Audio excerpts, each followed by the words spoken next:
When an accountant has to consider whether a cost item is an expense to the company that needs to be expensed in the current year, or whether it can be capitalized as an asset, they first of all have to look at the definition of an expense item and an asset as contained in the conceptual framework.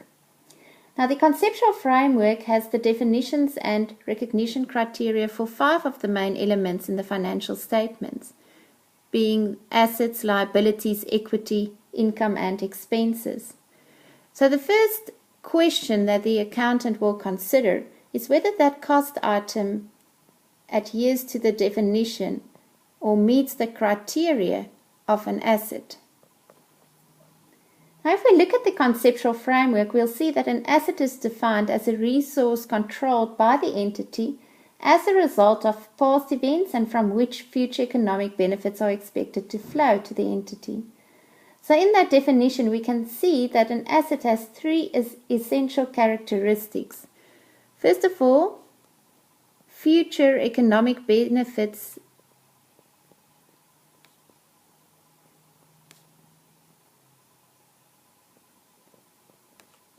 should flow to the entity at a later stage. This can be either in the form of cash flow or cash equivalents to the entity. Secondly, we have to look at the concept of control, which is not specifically defined in the conceptual framework, but it does imply that the entity should be in the position to restrict access or deny access to the benefits that's generated by this cost item. What's important to note is that you don't necessarily have to own the asset to be able to control it. You just need to have control over the economic benefits flowing from that asset.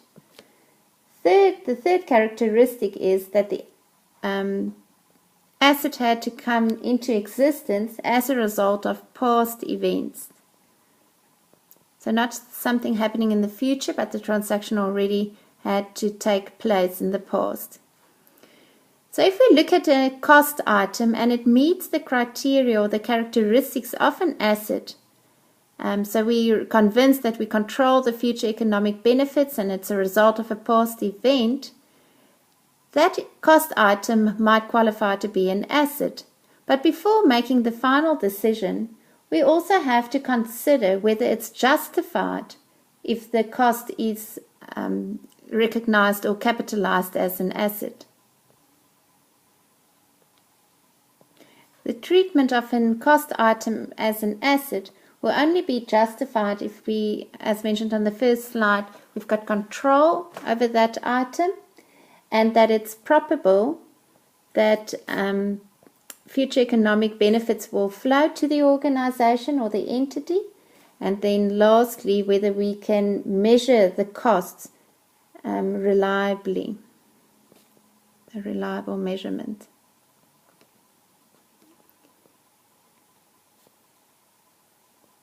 So in a discussion question whether a cost item should be expensed or classified as an asset, we need to look at the definition in the conceptual framework of an asset, have a discussion on that.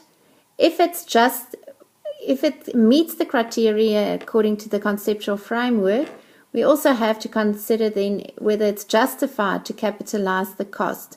So looking then at the probability of the future economic benefits and whether you're in a position to reliably measure the cost of that item.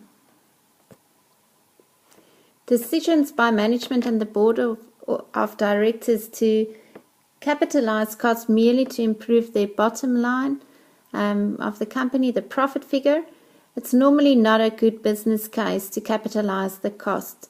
So we need to, in our discussion questions, refer back to the conceptual framework, the characteristics, the recognition criteria, the justification of the treatment, and then always remember in a discussion question then also to draw your own conclusion based on the discussion that you've had.